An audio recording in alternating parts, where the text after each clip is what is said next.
Abra sua Bíblia no livro de Lamentações, Lamentações capítulo 5. Lamentações capítulo 5.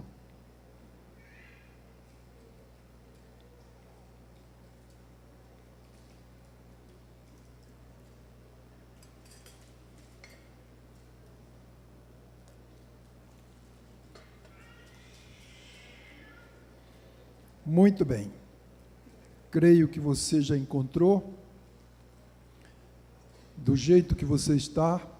Feche seus olhos agora, incline sua cabeça e vamos falar com nosso Deus mais uma vez. Querido Pai, obrigado por estarmos aqui e obrigado porque a Tua palavra já está aberta e nós entendemos que todas as vezes que a Tua palavra é aberta, o Senhor sempre dá um jeito de falar para nós. E é isso que te pedimos nesta hora. Que o Senhor fale ao coração de cada pessoa que aqui está. Que ninguém vá para casa sem que escute a Tua voz.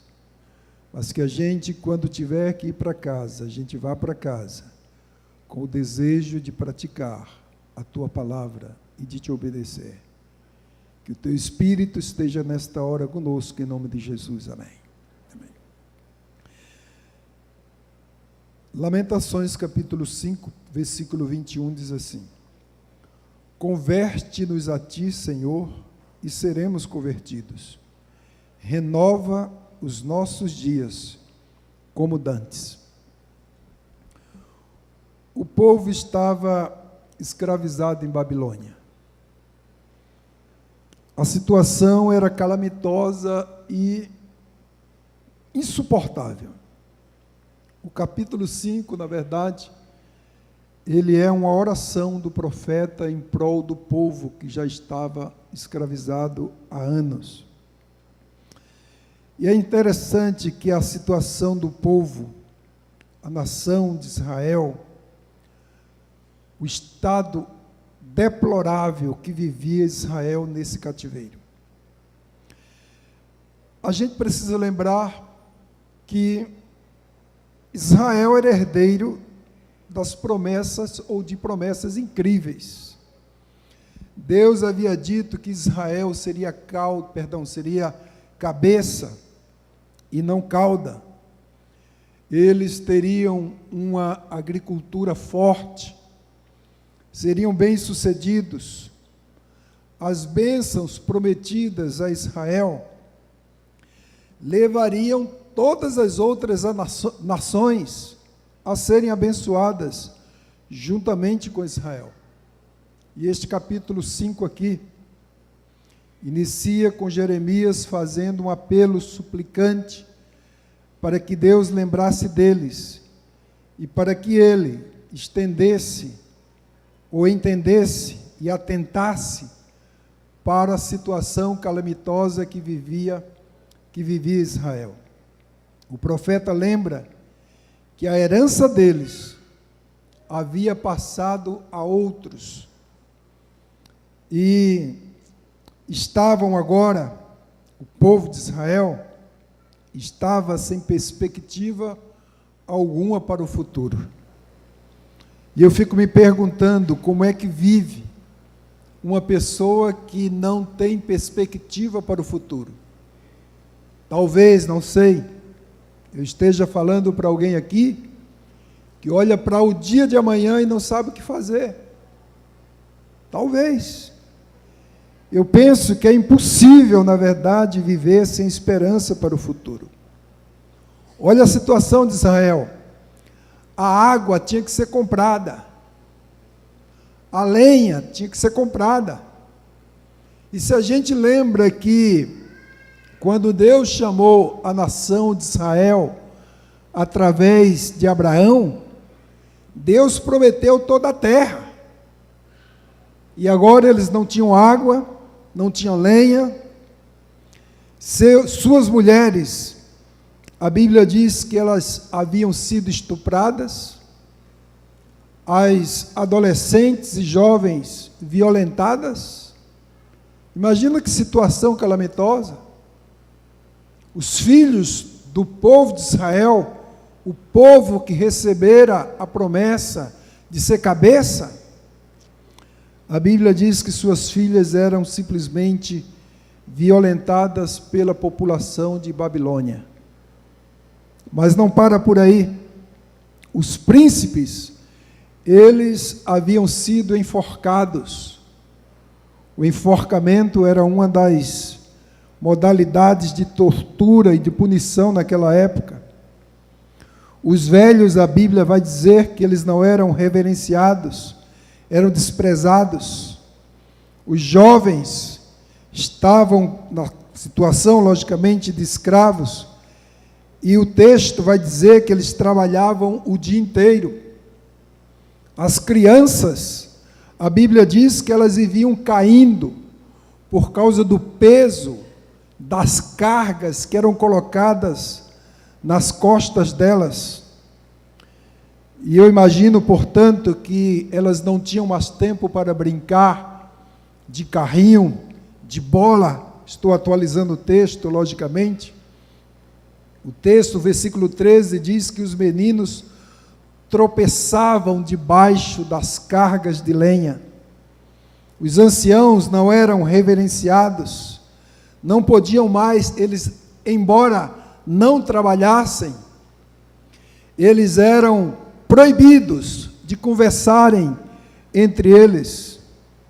O coral jovem de Israel já não cantava mais, Márcio, porque não tinha tempo para os ensaios, né? Eu fui pastor de uma igreja lá em Altamira, onde o Márcio era o maestro lá, e sei que a rotina do coral, né? Tem os ensaios, etc. E eles não podiam mais ensaiar. Os cultos, na verdade, haviam sido proibidos. O coração de todos só havia espaço para tristeza. A Bíblia diz assim: cessou o júbilo do nosso coração, caiu doente o nosso coração. O efeito da fome era tão intenso, mas tão intenso, que havia uma febre alastrada no meio do povo de Israel, de tanta fome e de tanta fraqueza que esse povo enfrentou no cativeiro. Mas, amigos, qual que era a causa? Por que Israel, que havia sido escolhido para ser cabeça, para liderar, para dominar, para evangelizar, por que Israel se encontrava nessa situação? O verso 7 vai dizer: nossos pais pecaram. Nossos pais pecaram. E quando nós olhamos para a vida de Israel, nós vemos, na verdade, que Israel havia abandonado a Deus. Israel havia se desconectado com Deus. Ninguém queria nada com Deus. E o pior, queridos, que o verso 16 vai dizer que os filhos de Israel, os filhos desses referidos pais, estavam pecando também, estavam em pecado também. A idolatria era uma realidade na vida de Israel. Deixa eu dizer uma coisa para vocês. A gente sabe que a Bíblia diz que Deus aborrece todos os pecados. Mas se tem um pecado que é aborrecido por Deus, é a idolatria. Por quê? Porque a gente troca Deus por um ídolo. Mas não era só a idolatria, vocês conhecem a história, nós conhecemos a história. Eles adoraram o bezerro, adoraram aquela serpente que foi instituída ali para resolver uma situação, passou a ser adorada. Mas Israel viveu um bom período da sua vida em adultério, envolvendo-se com prostituições. E os jovens agora, o povo dessa época vem e diz assim: ai de nós, porque também pecamos. Agora os filhos, amigos, haviam herdado o DNA da pecaminosidade dos pais. Os filhos agora também haviam abandonado a Deus. Ninguém queria nada com Deus. Mas, queridos, o problema é que a história continua se repetindo. Se alguém,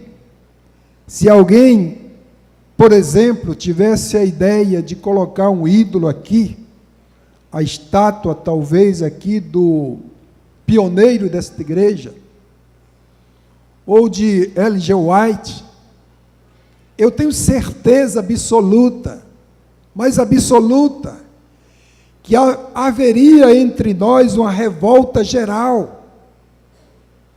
Mas a questão não é essa. A questão é se de fato eu, como cristão, adoro verdadeiramente o Deus verdadeiro. Percebam que adoração não é cantar. Adoração não se trata de assistir culto. Isso faz parte. Mas a adoração é o que eu sou. É como eu vivo. E aí vem a pergunta: a forma como eu estou vivendo, o que eu como, o que eu visto, as minhas brincadeiras, minhas diversões, essas coisas de alguma forma adoram o Criador? Essa é a pergunta que temos que fazer. Veja que Paulo, em Romanos capítulo 15, ele vai dizer que tudo quanto outrora foi escrito para o nosso ensino. Então a história de Israel foi escrita para me ensinar. A história de Israel, os pecados registrados de Israel, foram escritos para que eu não pecasse como Israel, para que eu não viesse a cometer os mesmos atos de Israel. Esse texto de Paulo destaca o fato de que as escrituras antigas, elas servem para a nossa instrução, elas dão um norte, como eu e você devemos nos relacionar com esse Deus. Nossos problemas, meus queridos irmãos e amigos, nossos problemas sempre estarão relacionados com os nossos pecados e com a nossa insistência em não obedecer a Deus. Precisamos lembrar que estamos no centro do grande conflito. Eu e você estamos no centro do grande conflito e o nosso inimigo, ele sabe, a Bíblia diz que ele sabe, ele tem consciência de que o tempo dele está acabando. E com a consciência de que o tempo está acabando, a Bíblia diz que ele intensifica suas ações para nos destruir, e ele faz isso de diversas formas. Eu estava falando que o povo de Israel era um povo idólatra, mas o povo de Israel também se envolveu com muita prostituição. Satanás tem a capacidade de fazer com que uma pessoa que nem é tão bonita assim, pareça ser muito mais bela do que o nosso, ou vice-versa, do que o nosso cônjuge. E a gente não se apercebe disto. Queridos, o fato de ter pouco tempo, Satanás continuará intensificando as suas tentações para nos destruir. O que dizer da pornografia? A pornografia implícita ou explícita está literalmente na palma de nossas mãos. Com um clique, a gente tem acesso a tudo. E quando cristãos, independente do sexo, eles estão sucumbindo, irmãos, indo, muitas vezes de forma bem silenciosa, diante da imoralidade virtual.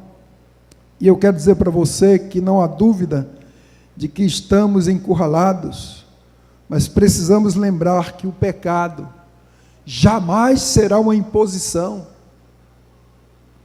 O pecado sempre será uma escolha que eu tenho que fazer.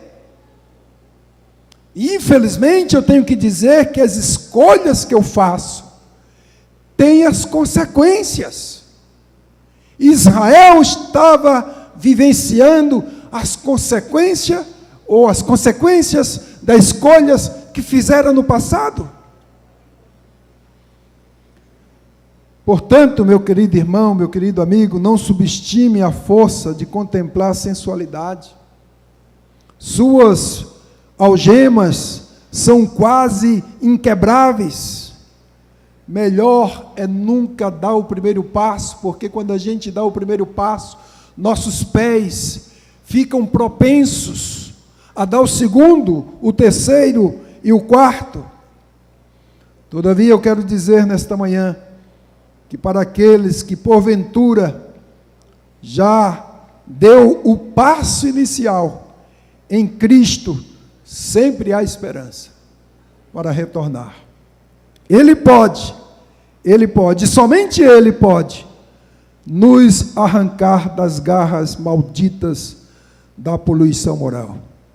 Embora o pecado seja um poço sem fundo,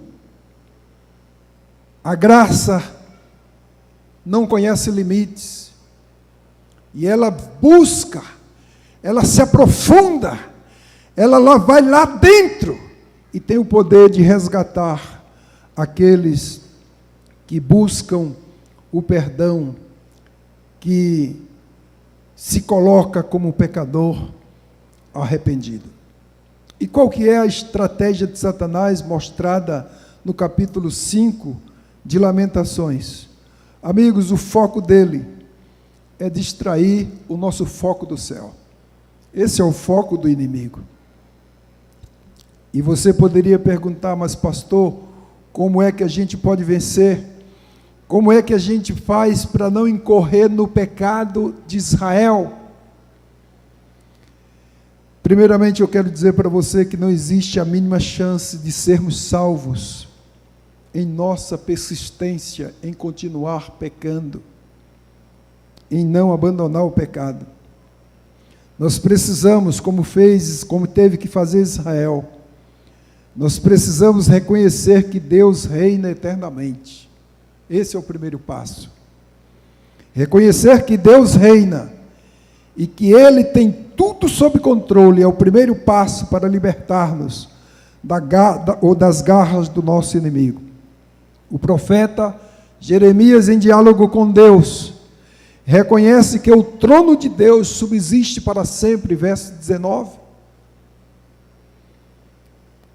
É como se o profeta estivesse dizendo assim, mais ou menos assim: Senhor, já que o Senhor reina, já que o Senhor é poderoso, já que tudo está sob teu controle, não dá para nos livrar.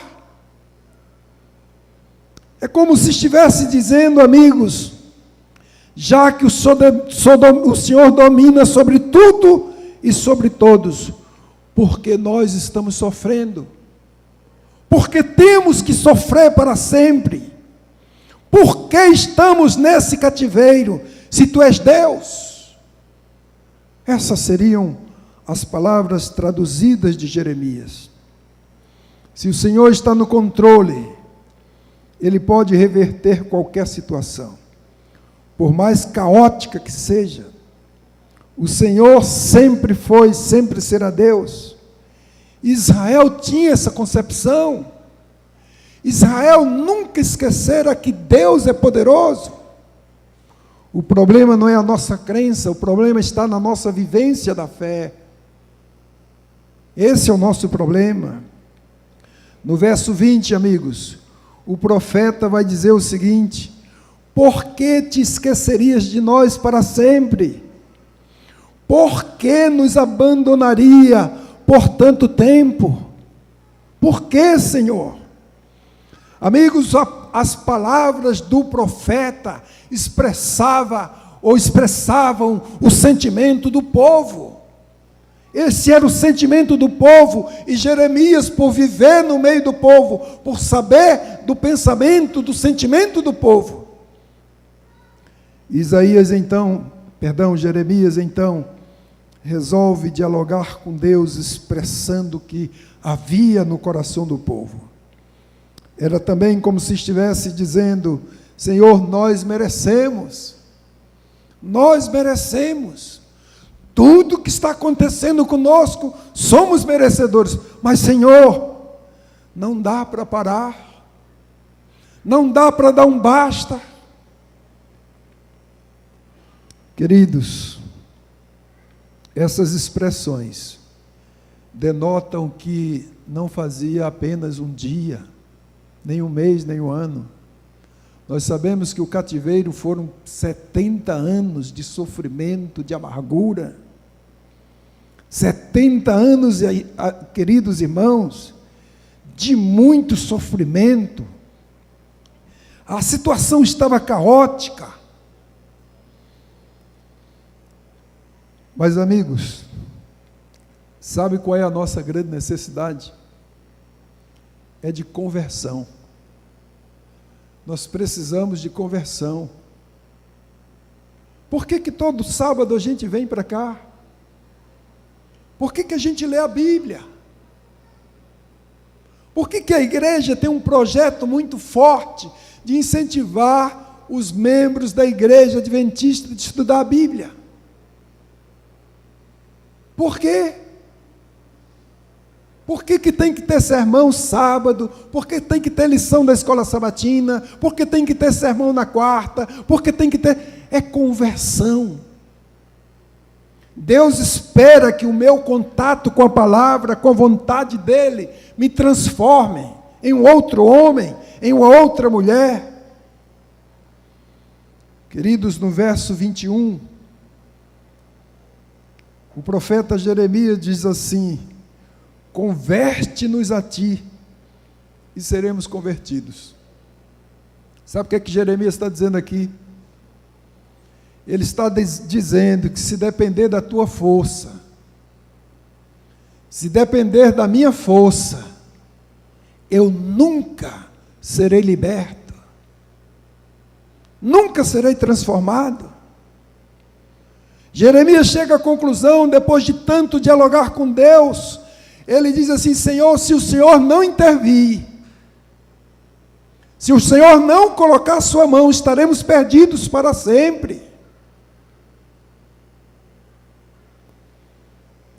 Esse clamor, queridos, é o reconhecimento de que, se depender de nossas forças, iremos sucumbir.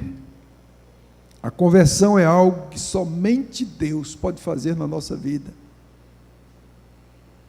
Só que você sabe, Deus não vai converter você sem que você queira.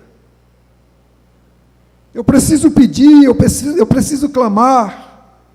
Somente Deus pode conceder a graça que torna possível a um pecador se arrepender e retornar para Ele. Somente a graça de Deus pode fazer isso por mim e por você. Nossa parte, como já disse, é implorar para que Ele nos mude e nos transforme completamente. John Piper escreveu o seguinte: este é o mistério da vida cristã. Nós lutamos, nós trabalhamos, nós buscamos, mas quando terminamos dizemos: não fui eu, foi a graça de Deus em mim. Somente a graça pode nos transformar. Somente a graça pode me transformar no esposo que a minha esposa necessita. Somente a graça pode transformar a minha esposa na pessoa que eu necessito. É a graça de Deus. Quando estamos em desespero, precisamos olhar para o alto. Quando estamos em desespero, quando estamos desesperados, precisamos recorrer à graça de Deus. Como disse Paulo, interpretando as Escrituras, ele disse: tudo quanto outrora foi escrito para o nosso ensino, para o nosso exemplo. E eu quero dizer para você que a história da mulher pecadora, no capítulo 8 de João, ela foi escrita para dizer para mim e para você que a graça de Deus sempre estará disponível. E vocês conhecem a história da mulher, não vou fazer menção. Somente Ele pode nos curar, somente Ele pode nos fazer mais que vencedores em Cristo Jesus. Deixa eu dizer uma coisa para você. Se o seu desejo de ir para o céu for maior do que a sua inclinação para o pecado, você encontrará espaço na sua vida para buscar aquele que pode verdadeiramente te salvar. Agora, queridos, e eu digo isso com tristeza, se o nosso desejo de ir para o céu é menor do que a nossa inclinação para o mal, estaremos perdidos, sem chance. Quando o socorro não vir de nenhum lado, nós precisamos olhar para cima, para o alto. O profeta disse assim: renova os nossos dias como dantes. Olha que sentimento, a expressão do coração daquilo que estava no coração do povo. Ele está dizendo: renova, Senhor. Ou seja, Senhor, dar-nos a alegria diante do cativeiro, dar-nos a alegria que tínhamos, vivíamos em família, éramos felizes. Queridos, o povo queria ser feliz novamente. Não sei para quem que eu falo nesta manhã, talvez eu esteja falando para alguém que tem esse sentimento no coração, que o seu coração já ardeu pela palavra, que quando você lia a palavra de Deus, o seu coração ardia, o seu amor, você compara a sua vida hoje, sua vida cristã, com a sua vida cristã do passado, e você chega à conclusão que antes era melhor. Eu vim aqui nesta manhã para te dizer que existe esperança para mim e para você. Davi, certa feita, ele fez uma oração semelhante. Ele disse: Senhor, torna a dar-me a alegria da tua salvação. E a gente conhece a história de Davi. Ele pecou e por algum momento na vida dele, ele se sentia triste, ele se sentia distante de Deus, e ele clamou: Senhor, dar-me a alegria, volta a dar-me a alegria da tua salvação. É isso que precisamos. Nós precisamos, queridos irmãos, queridos amigos, nós precisamos vibrar com a graça de Deus. O povo estava com saudade das bênçãos de Deus, pois já fazia muito tempo que não desfrutava delas. O sofrimento do povo que o povo estava passando era tão grande, que a angústia era insuportável.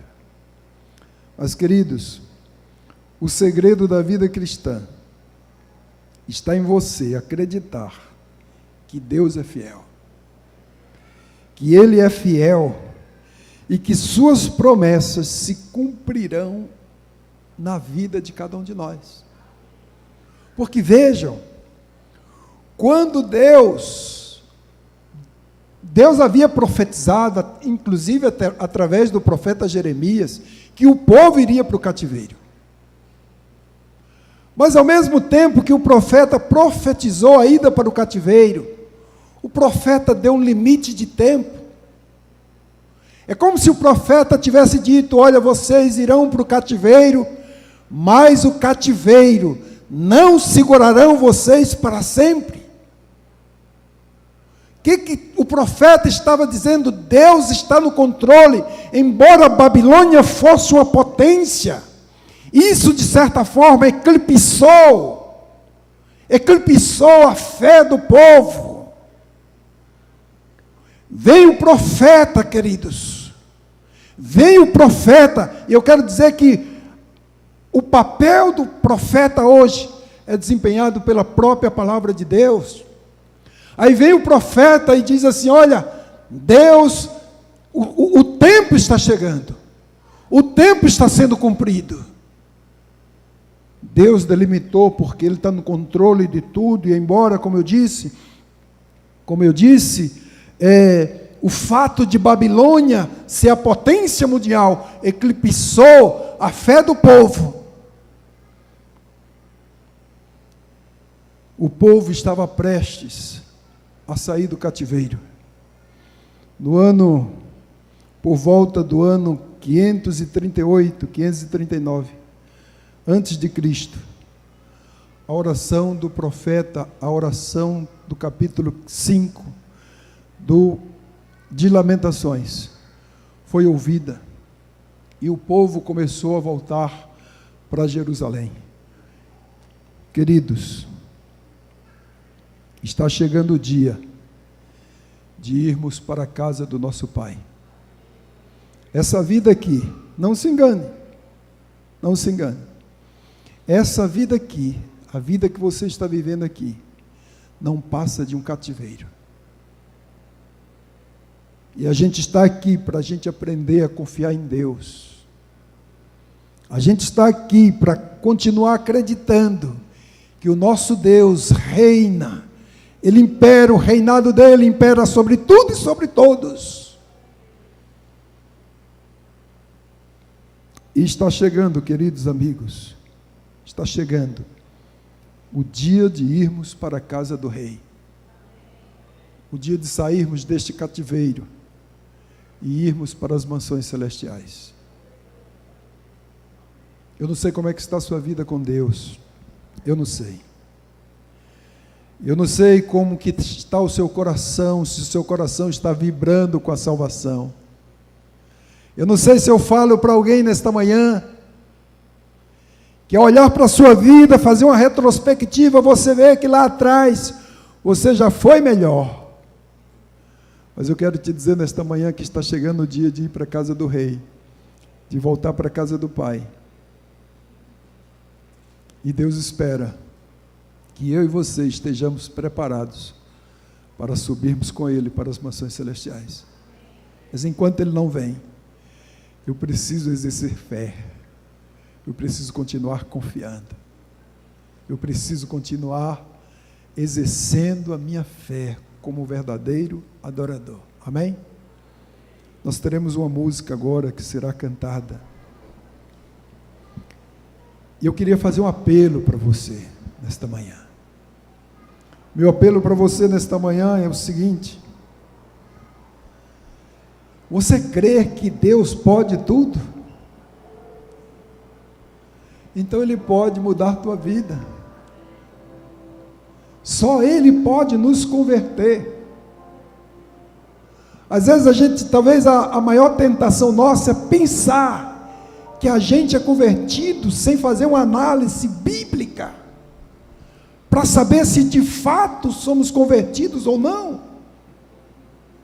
E aí nós vamos levando a nossa vidinha, sem perspectiva nenhuma, como vivia o povo de Israel. E Deus nesta manhã nos convida a tomarmos uma decisão. A decisão de continuar confiando. Porque o nosso Rei virá. E logo nós iremos para as mansões celestiais. Não gostaria você nesta manhã de dizer sim, eu quero ir para a casa do Pai? A música vai ser cantada agora. E se você quiser ir para a casa do Pai, e você percebe que ainda tem algumas pendências que precisam ser resolvidas, você vai ficar em pé e eu quero orar por você à medida que a música for sendo cantada.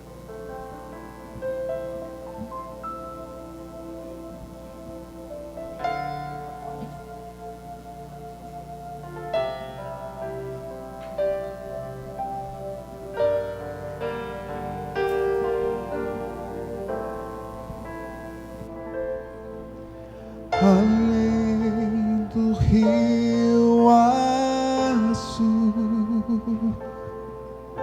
As ruas são de ouro e de cristais.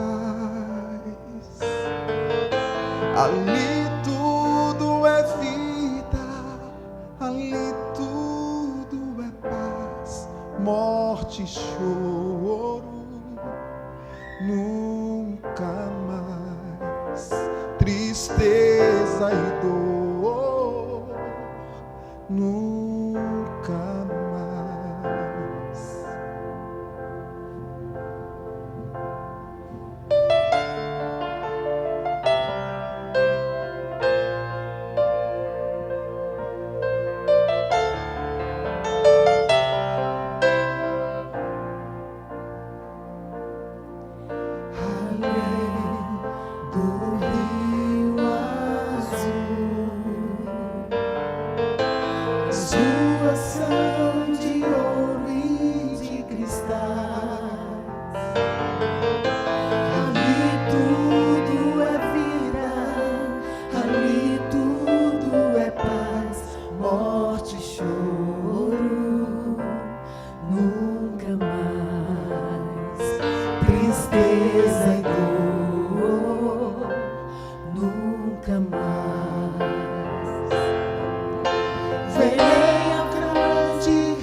Verei a face do meu mestre querido.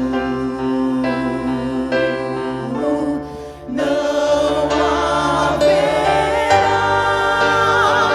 mais noite ali. Não haverá nenhum clamor.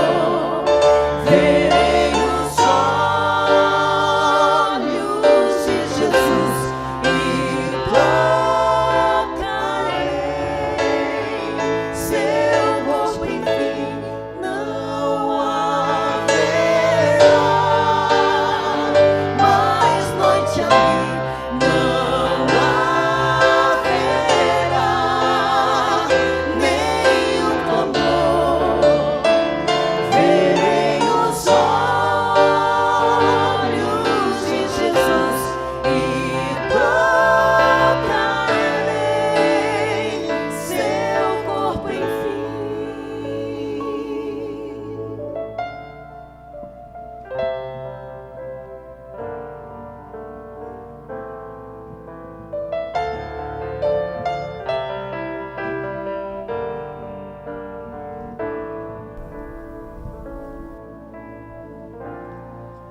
As nações andarão em sua luz, e as portas jamais se fecharão. A cidade é de ouro puro, de jaspe é o seu muro, além do rio azul. Morte, choro, tristeza e dor, nunca mais, nunca mais. Morte,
Jesus vai aparecer nas nuvens dos céus para nos levar para esse lugar. Mas eu precisarei estar preparado. As pendências que me prendem a esse mundo terão que ter sido resolvidas. E só a graça de Cristo pode fazer isso por mim e por você. Feche seus olhos, querido Pai. No lugar que o Senhor está preparando para cada um de nós, não haverá mais lágrimas, nem pranto, nem dor, porque todas as coisas terão passado. Obrigado pela história de Israel, mesmo estando no cativeiro, que mandou um recado para cada um de nós que está aqui nesta manhã, aqueles que estão conectados conosco também. Mas obrigado porque o profeta viu além do povo e ele enxergou um Deus que estava acima de Nabucodonosor, um Deus que estava acima de Babilônia, e conduziu o povo a crer nesse Deus. Pai, Tu és o nosso Deus. O Senhor não mudou, porque a Tua palavra diz que o Senhor é o mesmo, ontem, hoje e eternamente. O Senhor é o mesmo, sempre será o mesmo. E Pai, a gente sabe que a conversão somente o Senhor pode operar na nossa vida. E o Senhor conhece o nosso coração. Por isso te suplicamos nesta hora, que o Senhor transforme o nosso coração. Cada pessoa que está aqui, Pai, que clamar, que arrependido, Pai, clamar a Ti, o Senhor possa, Pai, fazer um milagre. A Tua promessa também é de que o Senhor está disposto a mudar o nosso coração, a fazer um transplante, tirar o nosso coração de pedra e colocar um coração de carne, um coração que Te adore, um coração que Te ame, um coração que Te louve. Portanto, Pai, toda vez que a gente se ajoelhar e clamar, por favor, atenda nosso clamor e mude esse coração perverso, transforme a nossa vida e faça de nós pessoas que de fato e de verdade acreditam em Ti, mas vivem essa crença e estão aguardando Jesus voltar. O fato é que nós não queremos ficar de fora. Abençoa a Tua congregação, Teus filhos aqui nesta manhã. Em nome de Jesus, amém.